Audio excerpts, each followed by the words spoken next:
इतना बेवैल्यू है, इतना वैल्यूलेस है इंसान, उसकी औकात तब पता चलती है जब उसको मौत आती है। जिंदगी में जो नहाने जाता था जाड़े के मौसम में तो गीजर ऑन करके नहाता था, गरम गरम पानी से नहाता था, अपने पसंदीदा शैम्पू से अपने बालों को धोता था, अपने पसंदीदा साबुन को अपने बदन पे लगाया करता था, अपने चेहरे पर एक खास कंपनी का फेस वॉश लगाया करता था।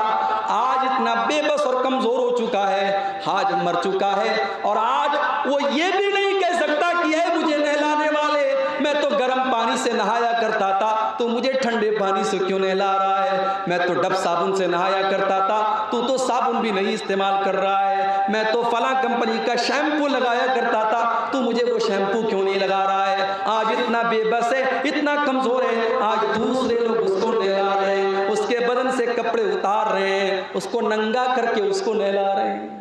इतना बेबस है, इतना कमजोर है।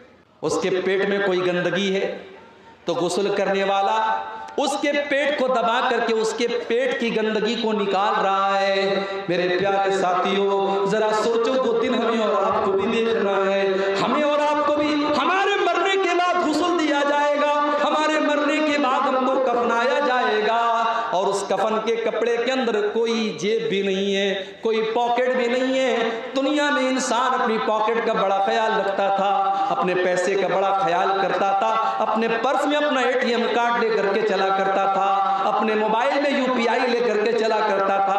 आज कब्र में जा रहा है, कोई एटीएम कार्ड उसके काम आने वाला नहीं है, कोई यूपीआई और फोन पे उसके काम आने वाला नहीं है। आज खाली हाथ वो दुनिया से जा रहा है। कब्रिस्तान पहुंचा, कब्र में उतारा जा रहा है।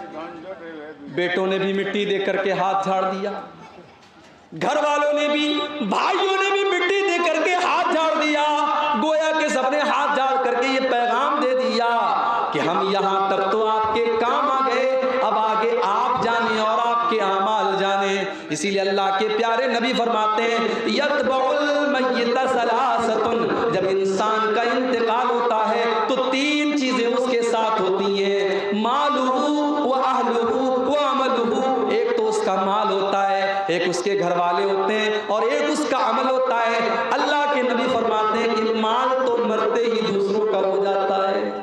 हाय हाय, ये सूद ब्याज का धंधा करता था, ये रिश्वत खाता था, ये हराम खोरी करता था, ये माल हड़पने के चक्कर में रहता था, लेकिन आज जैसे ही इसका इंतकाल होता है, इसका माल तो दूसरों का हो जाता है, ये अपने साथ तो एक पैसा भी लेके नहीं जाता है। ओ हराम का और सूद और ब्याज का काम करने वालों, एक पैसा भी अपने साथ आप लेकर के नहीं जाएंगे, क्यों अपने बच्चों के पेट में हराम की कमाई डाल रहे हो? अल्लाह के नबी फरमाते हैं, कुल्लु लहमिन नबत मिन सौतिन फन्नारु औला बिही। जिस बदन की परवरिश हराम कमाई से की जाए वो बदन जहन्नम की आग में जाएगा।